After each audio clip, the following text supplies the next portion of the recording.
আমাদের প্রভু এক নবীর উম্মাহ, জীবন বিধানে ওই সে বাণী কোরআন।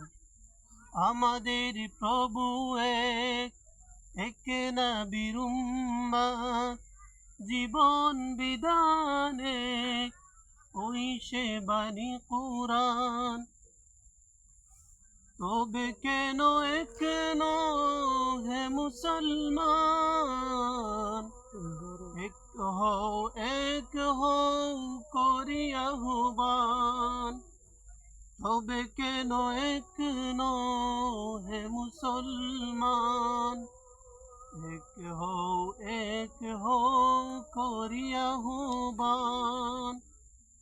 বাইতুল্লাহ এক, মদিনা শরীফ এক, উহুদ পাহাড়ে বদরের মাঠে। একটা তো জীবন আর মরণ যে একটাই, একসাথে মিলে মিশে একটাই প্রাণ।